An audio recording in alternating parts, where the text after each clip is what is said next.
4 options हैं, कोई भी आपका एक्स्ट्रा नहीं है ऑप्शन। चलो ब्लैंक्स फिल करो सभी लोग।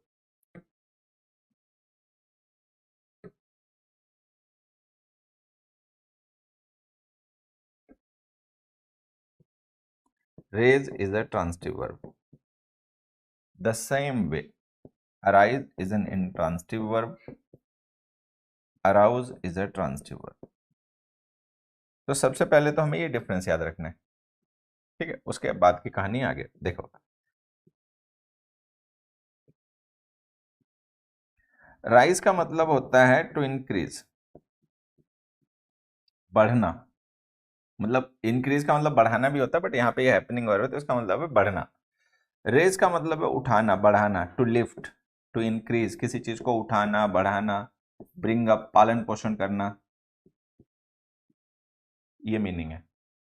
अराइज का मतलब है कम अप, कोई चीज जो पहले एग्जिस्ट ना करती हो एकदम से एग्जिस्ट करने लग जाए, कम अप, प्रकट होना, अपीयर।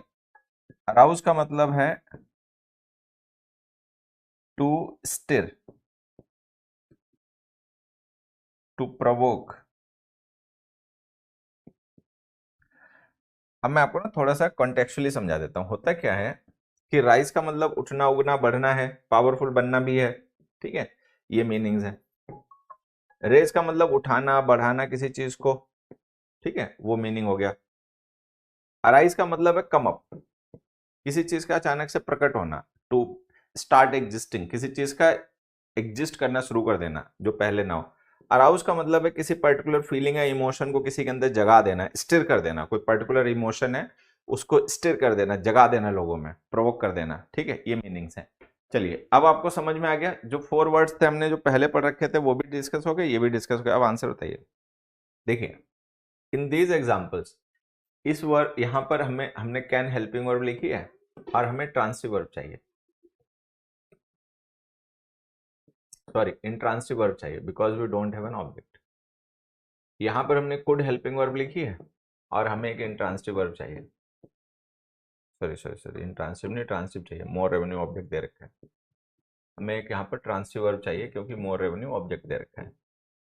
यहाँ पर भी हमने डिड हेल्पिंग वर्ब लिखी हुई है और उसके साथ हमें एक ट्रांसिटिव वर्ब चाहिए क्योंकि एक हमने ऑब्जेक्ट दे रखा है, देयर क्यूरियोसिटी, ठीक। यहाँ पर हमने विल हेल्पिंग वर्ब लिखी है और हमें एक इंट्रांसिटिव वर्ब चाहिए क्योंकि कोई ऑब्जेक्ट नहीं दे रखा है। तो सबसे पहले तो ये आपका ट्रांसिटिव इंट्रांसिटिव वाला जो कॉन्सेप्ट है ना उसकी मदद लीजिए, बाद में कॉन्टेक्स्ट पे जाइए। तो सबसे पहले मदद किससे लेनी है, हमें अपना जो ट्रांसिटिव इंट्रांसिटिव वाला कॉन्सेप्ट है उससे। अब देखो यहाँ इंट्रांसिटिव वर्ब आएगी तो हमारे पास 2 वर्ब हैं जो इंट्रांसिटिव हैं, एक है अराइज और एक है राइज। अब हम क्या लिखें, mental problem can rise from a physical cause, can arise. तो यहाँ पर आंसर है अराइज। अराइज का मतलब come up, to start existing. कि मेंटल प्रॉब्लम जो है ना वो फिजिकल कॉज से भी हो सकती है, मतलब कोई फिजिकल कारण की वजह से भी किसी को मेंटल समस्या हो सकती है। May broadening the tax base ही could dash more revenue, tax base को ब्रॉड करके वो और ज्यादा रेवेन्यू कर सकते थे, जमा इकट्ठा कर सकते थे, कलेक्ट कर सकते थे, ठीक है। तो यहाँ पे जाएगा रेज, ठीक। The mysterious phone call did dash there curiosity, अब मिस्टीरियस कॉल ने उनकी क्यूरियोसिटी को कर दिया, क्या कर दिया, प्रोवोक कर दिया, स्टिर कर दिया, ठीक है। तो जाएगा अराउज। अराउज वर्ब का मतलब होता है to cause some particular feeling और इमोशन, किसी पर्टिकुलर फीलिंग और इमोशन को कॉज कर देना, स्टिर कर देना, ठीक है।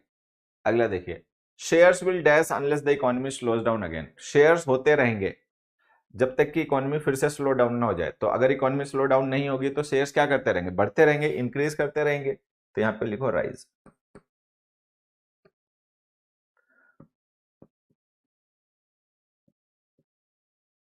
The shares will rise unless the economy slows down again. Answers बताओ, आंसर्स तो हो गए, नेक्स्ट क्वेश्चन पे आ जाओ। Both his parents were born in Australia, ठीक है। We have got 2 verbs, born, born. अब सबसे पहले हम इनका डिफरेंस समझ लेते हैं। एक वर्ब होती है हमारे पास बियर, ठीक है, इसकी सेकेंड फॉर्म होती है बोर, और थर्ड फॉर्म होती है बॉर्न। इसी वर्ब की एक थर्ड फॉर्म होती है BORN, बॉर्न।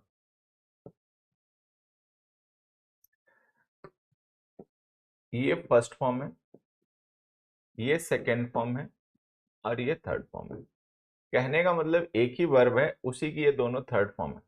हमें इनका डिफरेंस समझना है, कैसे यूज करते हैं इनको। तो आ जाओ देखो समझते हैं difference.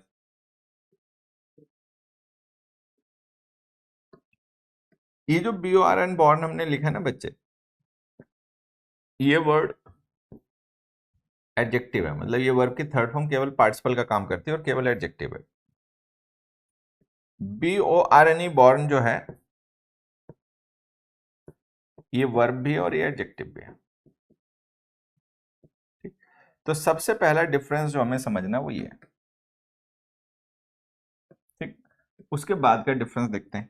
B O R N born का मतलब है to come into the world,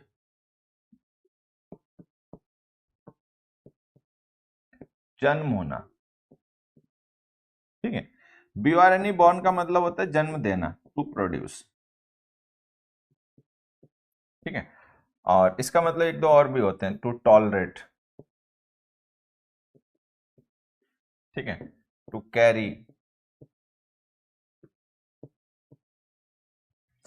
कुल मिला के सीधी सी बात ये ध्यान रखनी है कि B O R N born का मतलब एक ही है, जन्म होना, और इसको हम एज अ पार्टिसिपल यूज करते हैं, एज एन एडजेक्टिव यूज करते हैं। ठीक है, B O R N E borne जो है उसको हम एज अ वर्ब और एज एन एडजेक्टिव दोनों तरीके से यूज कर सकते हैं। उसके मीनिंग होते हैं जन्म देना, टू प्रोड्यूस, टू टॉलरेट सहन करना, जैसे होता है ना बेयर बर्दाश्त करना, और टू कैरी भी होता है।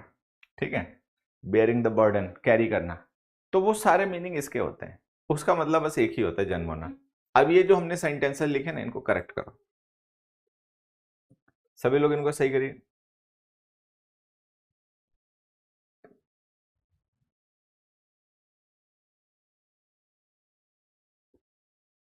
देखो यहां पर हमने लिखा both his parents were born in Australia, तो यहां पर हम किसी एक्शन को नहीं, उसके पेरेंट्स का कहाँ जन्म हुआ था हम ये बताना चाह रहे हैं, मतलब स्टेट डिस्क्राइब कर रहे हैं उसके पेरेंट्स की।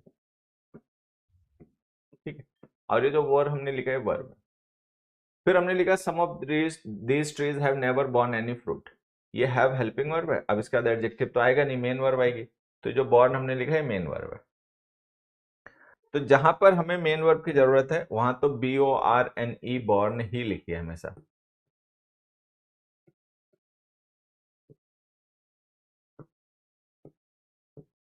ठीक है, यहाँ पर जन्म की बात हो रही है कि कहाँ उनका जन्म हुआ था कहाँ नहीं हुआ था, तो B O R N E borne लिखिए, B O R N born लिखिए।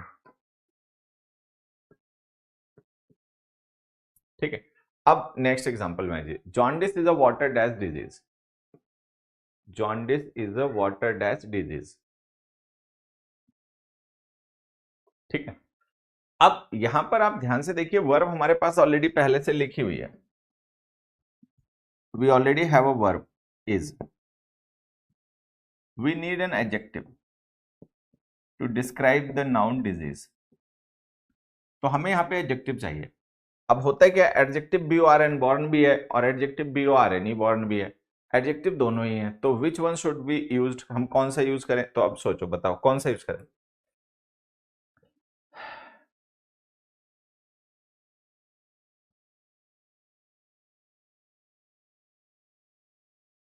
ठीक है, तो यहां पे जो हम एडजेक्टिव यूज करेंगे वो होगा बी ओ आर एन ई।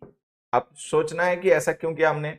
ठीक है, क्योंकि यहाँ पे जन्म की बात नहीं हो रही, यहाँ पे बॉर्न का मतलब है कैरिड। जैसे हमने लिखा jaundice is a water borne disease, तो jaundice is a water borne disease का मतलब पता क्या हुआ, a disease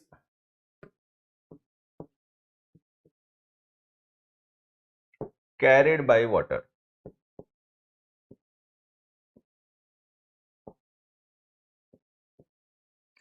a disease which is carried by water, एक ऐसी डिजीज जो पानी से फैलती है।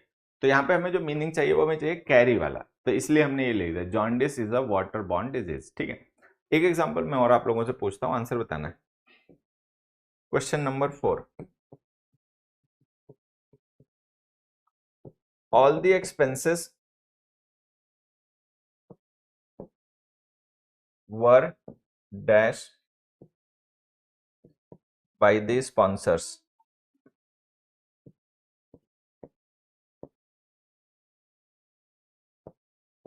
बताओ क्या लिखोगे। All the expenses were dash by the sponsors.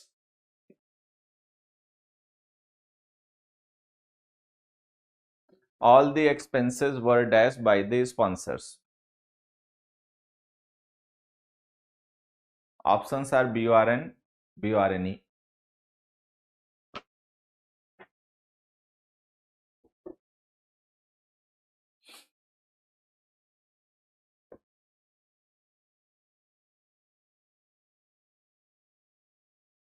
Now see, ये जो हमने लिखा ना, आप ध्यान से देखोगे, ये पैसिव है। यहां पर क्या है बच्चे कि जो वर्ब हमने लिखा नहीं, हेल्पिंग वर्ब है। आप जो यहाँ पे लिखोगे वो वर्ब होगी, ठीक है। और वर्ब ही क्यों चाहिए, एडजेक्टिव क्यों नहीं चाहिए, ठीक है।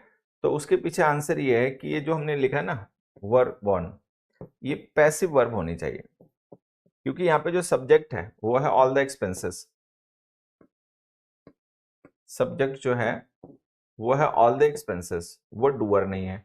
डूअर है बाय द स्पॉन्सर्स, तो स्पॉन्सर्स है डूअर, वो सब्जेक्ट नहीं है। जो सब्जेक्ट है वो डूअर नहीं है। तो ऐसी सिचुएशन में जहां पर वर्ब का सब्जेक्ट डूअर ना हो, कोई और डूअर हो, तो वर्ब पैसिव वॉइस में लिखनी पड़ती है। तो जब हम कभी किसी वर्ब को पैसिव बनाते हैं तो हमें बी के साथ वर्ब की थर्ड फॉर्म लिखनी पड़ती है। एडजेक्टिव से पैसिव नहीं बनता, पैसिव बनाने के लिए वर्ब की थर्ड फॉर्म चाहिए होती है। तो अगर वर्ब की थर्ड फॉर्म चाहिए तो लिखो B R N E borne. तो हम लिखेंगे all the expenses were borne by the sponsors, कि सारे एक्सपेंसेस जो थे वो टॉलरेट किए गए, बेयर किए गए, किसके द्वारा, स्पॉन्सर्स के द्वारा। नेक्स्ट एग्जांपल देखिए, हैंग, ठीक है। इस वर्ब की दो थर्ड फॉर्म है, एक है हैंग्ड और एक है हंग। और दो थर्ड फॉर्म है, एक है हैंग्ड और एक है हंग, ठीक। अब इनमें डिफरेंस क्या है, ये है फर्स्ट फॉर्म, ये है सेकेंड फॉर्म और ये है थर्ड फॉर्म। मीनिंग का डिफरेंस है, दोनों ट्रांसिटिव हैं, मीनिंग्स आर डिफरेंट। इस हैंग्ड का मतलब है फांसी लगा देना, लगा लेना भी होता है वैसे। हंग का मतलब होता है किसी चीज को कहीं पे टांग देना, लटका देना, सस्पेंड कर देना। जैसे नहीं कहते हैंगर होता है, हैंग कर दो इसको, टांग दो। तो एच यू एन जी हंग जो है उसका मतलब है किसी चीज को कहीं पे टांगना, सस्पेंड करना, लटकाना। और H N G D hanged जो है उसका मतलब है फांसी लगा देना, किसी को किल कर देना, ठीक है। तो डिफरेंस मीनिंग में है, बाकी दोनों ही ट्रांसिटिव है, ये भी ट्रांसिटिव है, ये भी ट्रांसिटिव है। अब यहां पर आप देखो, ये जो विल बी हंग हमने वर्ब लिखी है, which meaning is required here. फिर यहां पर हमने लिखा है they are hanged, which meaning is required here, ठीक है। बताओ, the criminals will be hung, criminals को टांग दिया जाएगा कहीं पे ले जाके, उनको फांसी दी जाएगी। तो गैलोज लिखा हो ना, ऐसे समझो उनको फांसी दी जाएगी, तो लिखो हैंग्ड।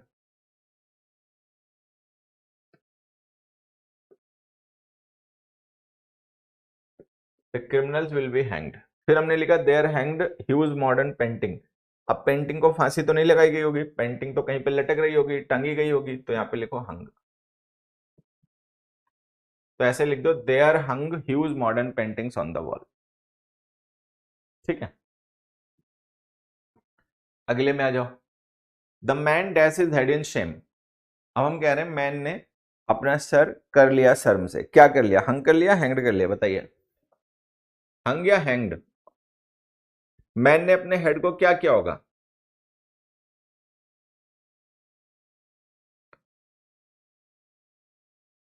सोचो। अब देखो, अगर यहाँ पे हिज हेड ना लिखा होता, ठीक है, और यहाँ पे लिखा होता हिमसेल्फ, फॉर मतलब थोड़े समय के लिए मान लो कि यहाँ पे हिमसेल्फ लिखा हुआ,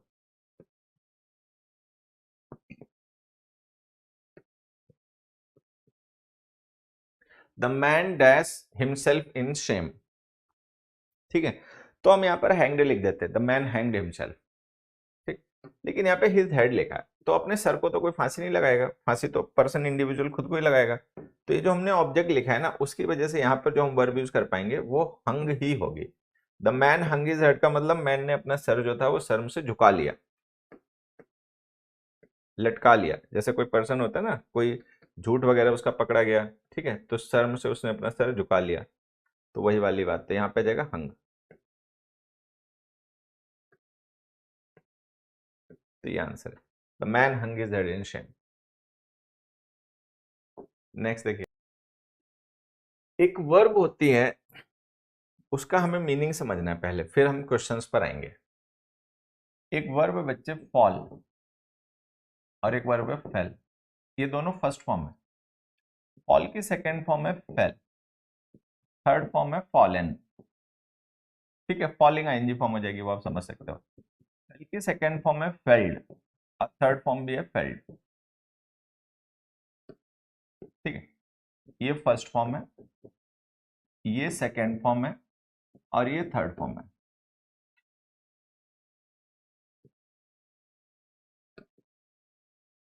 ठीक है, आप सबसे पहले आप इनकी मीनिंग्स फॉर्म समझ लो। ध्यान देने वाली बात एक है, ये है कि एक आप देखोगे फेल वर्ब यहां पर है और एक फेल वर्ब यहां पर है। ये फर्स्ट फॉर्म है, वो सेकंड फॉर्म है। ठीक है, फॉल का मतलब है गिरना, फेल का मतलब है गिराना। Fall, fail, fallen. ठीक है, तो फॉल का मतलब गिरना है, फेल का मतलब गिराना है। ध्यान रहेगा सबको। चलो अब मीनिंग समझो। फॉल का मतलब है गिरना। ठीक है, तो वो है हैपनिंग। हैपनिंग होने की वजह से ये वर्ब है इंट्रांसिटिव। ये वर्ब है इंट्रांसिटिव। ठीक है, फेल का मतलब है गिराना, ये वर्ब है ट्रांसिटिव। फेल, फेल, फेल मतलब गिराना। फॉल, फेल, फॉलन गिरना। तो मीनिंग में डिफरेंस समझ में। अब ये फेल है फर्स्ट फॉर्म, ये है सेकंड फॉर्म। ध्यान रखना, जब फेल वर्ब सेकंड फॉर्म होती है तो वो फॉल की सेकंड फॉर्म होती है और इंट्रांसिटिव होती है। जब फेल फर्स्ट फॉर्म होती है तो वो ट्रांसिटिव होती है। इसका मतलब है गिराना, उसका मतलब है गिरना। अब इन एग्जांपल्स में देखो, fall, peel and hew his on timber. तो ये जो वुड है वो हेल्पिंग वर्ब है। इसके साथ में हमें यहाँ पर एक वर्ब चाहिए जो कैसी वर्ब होगी, ट्रांसिटिव, क्योंकि हमने उसके साथ में ऑब्जेक्ट दे रखा है। टिम्बर का मतलब लकड़ी। ये अलग अलग वर्ब लिखी हुई सारी ट्रांसिटिव है, कि वो लकड़ी को काट तक के गिराता था, उसको फिर छीलता था, पील करता था। ठीक है, और उसको काटता था, उसके टुकड़े करता था। तो ये तीनों ट्रांसिटिव वर्ब है। फिर हमने लिखा I think inflation will fail and therefore so will interest rates. अब यहाँ पे विल हमने हेल्पिंग वर्ब लिखी है, इसके बाद हमें वर्ब चाहिए इंट्रांसिटिव।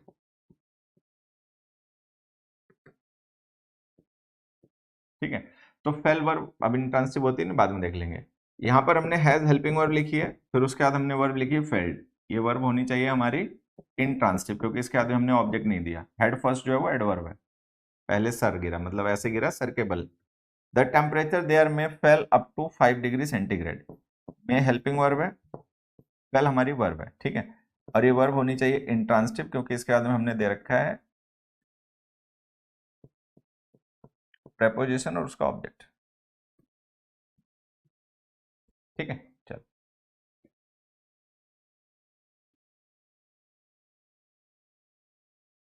अब देखो, ये जो ह्यू वर्ब हमने लिखी, इसका मतलब है किसी चीज के टुकड़े करना, लकड़ी वगैरह काटना, ये ट्रांसिटिव होती है, तो ठीक लिखी। पील का मतलब छीलना, ये भी ट्रांसिटिव होती है, ठीक लिखी। फॉल वर्ब जो होती है ना, ये इंट्रांसिटिव होती है। ठीक है, और हमें वर्ब चाहिए ट्रांसिटिव, तो यहाँ पे फॉल की जगह लिखो fell. He would fell, peel and hew his on timber. ठीक है, ये हमारा आंसर हो गया। नेक्स्ट पे आ जाओ। I think inflation will fail and therefore so will interest rates. तो ये जो हमने फेल लिखी है वर्ब होती है ट्रांसिटिव। विल मॉडल है ना, ये इंट्रांसिटिव होती है, लेकिन सेकंड फॉर्म में इंट्रांसिटिव होती है। ये देखो लिखे ना यहाँ पे, सेकंड फॉर्म में फेल वर्ब इंट्रांसिटिव है, फर्स्ट फॉर्म में ट्रांसिटिव है। अब विल मॉडल के साथ लिख रहे हो तो ये फर्स्ट फॉर्म में, फर्स्ट फॉर्म में ये वर्ब होनी चाहिए ट्रांसिटिव, हमें वर्ब चाहिए इंट्रांसिटिव, तो इसको हटाओ, इसकी जगह लिखो fall. I think inflation will fall and therefore so will interest rates. Next में आ जाओ, he has apparently failed head first down. अब हमें एक इंट्रांसिटिव वर्ब चाहिए, क्योंकि हेड फर्स्ट जो है ना बच्चों, ये एडवर्ब है। हेड फर्स्ट रेफर कर रहा है किस तरीके से गिरा, डायरेक्शन को रेफर कर रहा है। ठीक है, तो ये वर्ब इंट्रांसिटिव होनी चाहिए। फेल्ड वर्ब ट्रांसिटिव होती है, हमें वर्ब इंट्रांसिटिव चाहिए, तो हैज के साथ थर्ड फॉर्म चाहिए, तो लिखो फॉलन। ठीक है, नेक्स्ट में आ जाओ। नेक्स्ट में हमने लिखा, अब देखो इस सेंटेंस में अगर ये मे नहीं लिखा होता ना, तो ये सेंटेंस सही होता। हमें इंट्रांसिटिव वर्ब चाहिए। अगर यहाँ पे फेल लिखा होता, केवल मे नहीं लिखा होता, तो हम फेल को सेकंड फॉर्म मान लेते, क्योंकि फेल वर्ब जो होती है ना, वो सेकंड फॉर्म में इंट्रांसिटिव होती है। हम इसको पास्ट इंडेफिनिट टेंस मान लेते हैं। इसका मतलब ये हो जाता है that temperature there fell up to 5 degree centigrade, कि वहां जो टेम्परेचर था वो 5 डिग्री सेंटीग्रेड तक गिर गया, मतलब पास्ट का इवेंट मान लेते हैं, पास्ट इंडेफिनिट टेंस। लेकिन अभी हम इसको पास्ट इंडेफिनिट मान नहीं सकते, क्योंकि मे मॉडल लिखा है तो मे के साथ तो वर्ब की फर्स्ट फॉर्म आएगी। फर्स्ट फॉर्म अगर फेल को मानोगे तो ये ट्रांसिटिव होती है फर्स्ट फॉर्म में, ये वर्ब ट्रांसिटिव होती है फर्स्ट फॉर्म में, हमें वर्ब चाहिए इंट्रांसिटिव, तो फेल हटाओ, इसकी जगह लिखो फॉल। तो लिखो the temperature there may fall up to 5 degree centigrade. ठीक है, चलो अब आ जाओ लास्ट ऑप्शन पे। ठीक है, इसमें हमने लिखा a series of misfortunes have fallen the company. ये हैव हेल्पिंग वर्ब है, इसके साथ हमें मेन वर्ब चाहिए।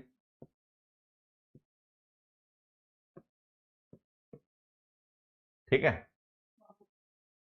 इसके साथ हमें मेन वर्ब चाहिए। ठीक है, अभी जो फॉलन वर्ब होती है ना, ये ट्रांसिटिव होती है।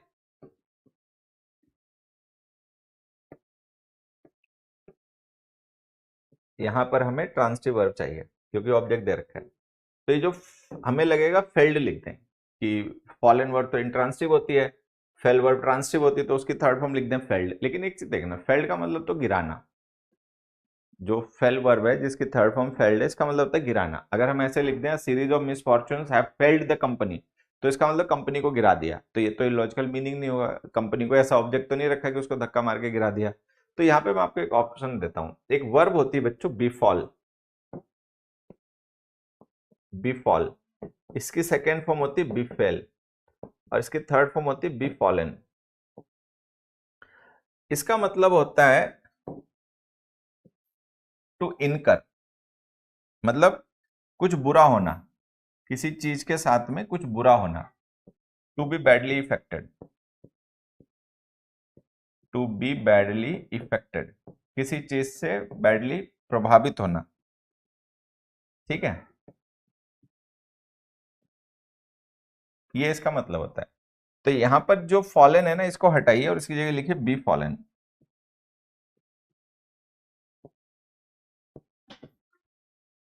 तो ये आंसर हो जाएगा। A series of misfortunes have befallen the company.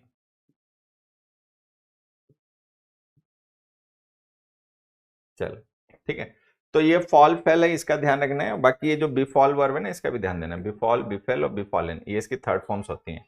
To be badly affected, किसी चीज से बहुत ज्यादा प्रभावित होना। A series of misfortunes have befallen the company, तो इसका मतलब कुछ ऐसी घटनाएं जो मतलब दुर्भाग्यपूर्ण है वो कंपनी के साथ हुई। चलिए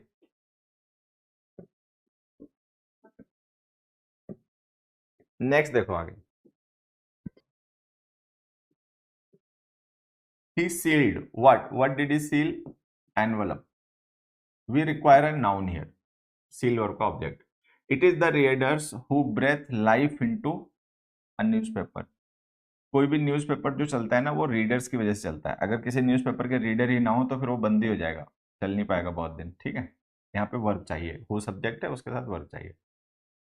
it takes lots of practice, यहाँ पर हमें नाउन चाहिए।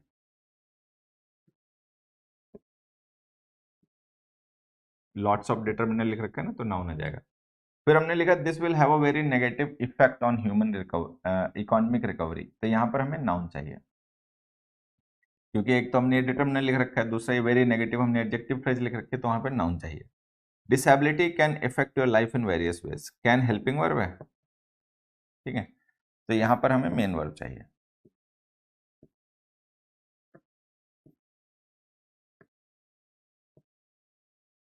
चलो करेक्ट करो सेंटेंसेस को।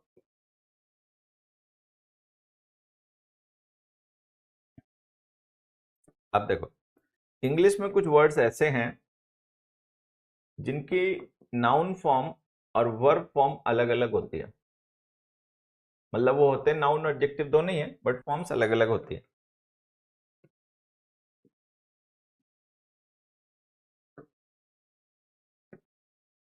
देखो, ये जो एनवलप वर्ड हमने लिखा है ना, ENVELOPE, ये नाउन है। ENVELOP, ये वर्ब है। सबसे पहली बात ध्यान देनी, ठीक है। इसी तरीके से एक दो और वर्ड है, जैसे हमने लिखा BREATH, ब्रेथ, ये वर्ब है। BREATH, ब्रीथ, ये वर्ब है। ये नाउन है, वर्ब है। BATH बात, ये नाउन है। BATHE बेथ, ये वर्ब है। ADVICE एडवाइस, ये नाउन है। ADVISE एडवाइस, ये वर्ब है। डिफरेंस समझ लीजिए। अब जहां पर वर्ब की जरूरत है वहां वर्ब लिखिए, जहां नाउन की जरूरत है वहां नाउन लिखिए। अब हमें पता है इस सेंटेंस में हमें यहाँ पर वर्ब नाउन की जरूरत है, तो एनवेलप आपने वर्ब वाला लिख दिया, गलत है। ये लिखिए, ये रहा आंसर। यहां पर आपको वर्ब की जरूरत है तो आपने गलत लिख रखा है, यहां पर लिखिए, ये आंसर है। ठीक है, यहां पर हमें नाउन की जरूरत है, हमने वर्ब लिख रखी है, तो नाउन लिखिए।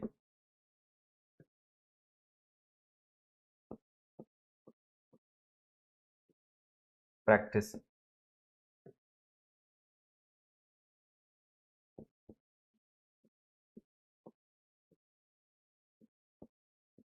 ठीक है, यहां पर हमें नाउन की जरूरत है तो लिखिए इफेक्ट।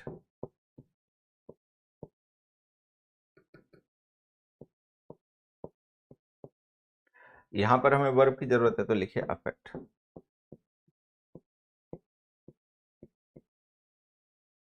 ठीक है, तो ये कुछ वर्ड्स ऐसे हैं जिनकी वर्ब और नाउन फॉर्म में स्लाइट डिफरेंस होता है। अगर हम उस हल्के से डिफरेंस को समझ ना पाए तो हमसे गलत यूज हो जाता है। ठीक है, तो कौन सा वर्ड नाउन है, कौन सा एडजेक्टिव है, ये आपको ध्यान रखना है। ठीक है, वो कौन सा नाउन है, कौन सा वर्ब है। अब देखो, आज समझते हैं। इन सेंटेंसेस में यहां पर हमने शुड नॉट हेल्पिंग वर्ब लिखा है,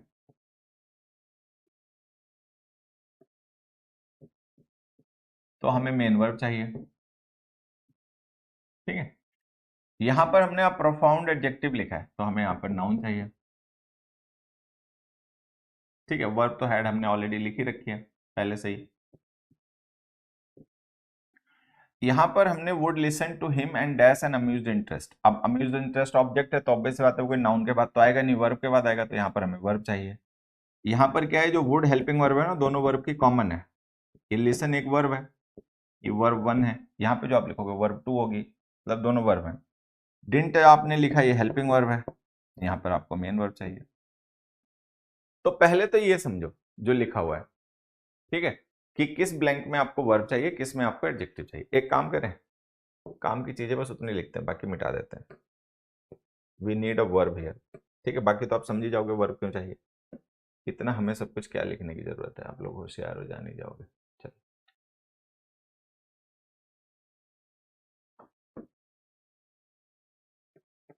चलो ये हो गया।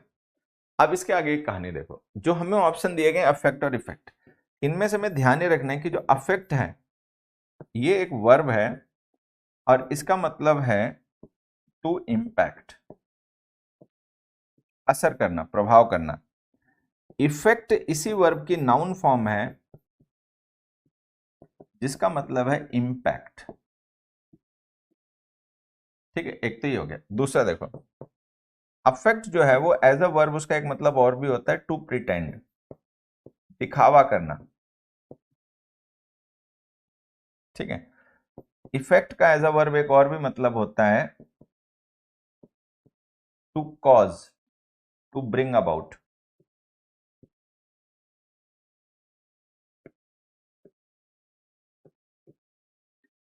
ठीक है, टू इम्पैक्ट, टू प्रिटेंड। ठीक है, इम्पैक्ट और टू कॉज। तो यहां पर ना आपको ये चीजें सीखनी है कि अफेक्ट जो वर्ड है उसके दो मीनिंग होते हैं। एज अ वर्ब एक मतलब होता है उसका टू इम्पैक्ट और एक मतलब होता है उसका टू प्रिटेंड। इंग्लिश में एक वर्ब होती है, एक नाउन होता है अफेक्टेशन। अफेक्टेशन जो वर्ड होता है ना, इसका मतलब होता है प्रिटेंस, दिखावा। अब मुझे लगता है आप ये बात समझ पा रहे होगे, ये जो अफेक्टेशन हम नाउन लिखते हैं, ये नाउन इसी अफेक्ट वर्ब से ही बनता है। ठीक है, ये इसी से बनता है। उसके बाद में इफेक्ट आ गया। इफेक्ट का मतलब एज अ नाउन होता है इम्पैक्ट, लेकिन इफेक्ट वर्ड जो होता है ना, वर्ब भी होता है। जब ये वर्ब होता है तो उसका मतलब होता है to cause, to bring about. Effect करना मतलब ब्रिंग अबाउट करना, कॉज करना। तो अफेक्ट दोनों मीनिंग में वर्ब है, इफेक्ट एक मीनिंग में वर्ब है, एक में नाउन है। अब ये जो हमारे पास एग्जांपल्स हैं, इन एग्जांपल्स में क्वेश्चंस में हमें एक क्वेश्चन में नाउन चाहिए, जहां पे नाउन चाहिए वहां पर तो आप इफेक्ट लिख दो तुरंत।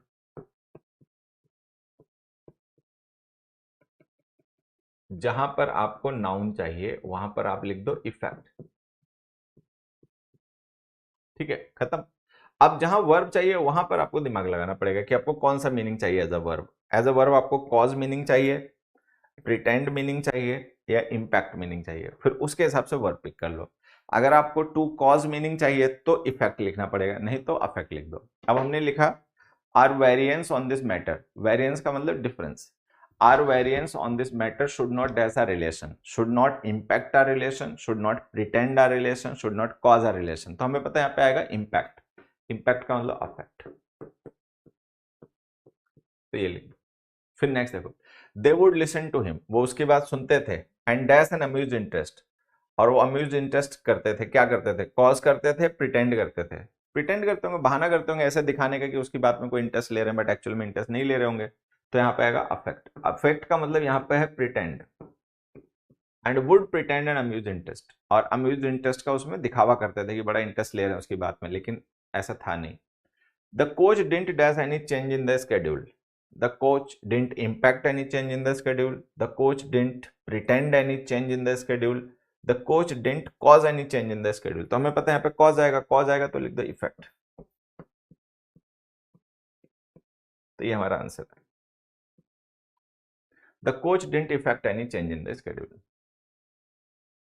तो ये जो अफेक्ट इफेक्ट है, इनको लेकर बात ध्यान रखेंगे कि इफेक्ट वर्ड जो होता है, पहली बात तो अफेक्ट के दो मीनिंग होते हैं, एक होता है असर करना, प्रभाव करना, और दूसरा अफेक्ट का मतलब होता है दिखावा करना। ठीक है, उसी से ये नाउन बनता है अफेक्टेशन, जिसका मतलब दिखावा होता है। इफेक्ट वर्ड जो होता है वो नाउन होता है, उसका मतलब असर होता है, प्रभाव होता है। साथ ही साथ में इफेक्ट वर्ड वर्ब भी होता है। जब इफेक्ट वर्ड वर्ब होता है तो उसका मतलब होता है to cause, to bring about. ठीक है, ये हमें ध्यान रखना। चलिए, तो आज के लिए इतना ही। नेक्स्ट क्लास में इससे आगे हम वर्ब्स को बढ़ाएंगे। ये जो आप पढ़ रहे हो इसके अच्छे से नोट्स बना ही रहोगे, रिवीजन कर ही रहोगे। इन केस कोई डाउट कंफ्यूजन क्वेरी रहता है, then I am available on WhatsApp, you can contact me any time on WhatsApp. ठीक है, through messages, not through calls. ठीक है, मैसेज के थ्रू आप मुझे व्हाट्सएप पे किसी भी टाइम कॉन्टेक्ट कर सकते हैं अपने डाउट्स क्वेरीज के लिए। अभी के लिए इतना ही, बाकी जल्दी मिलते हैं अगली क्लास में। Until then bye bye, thank you.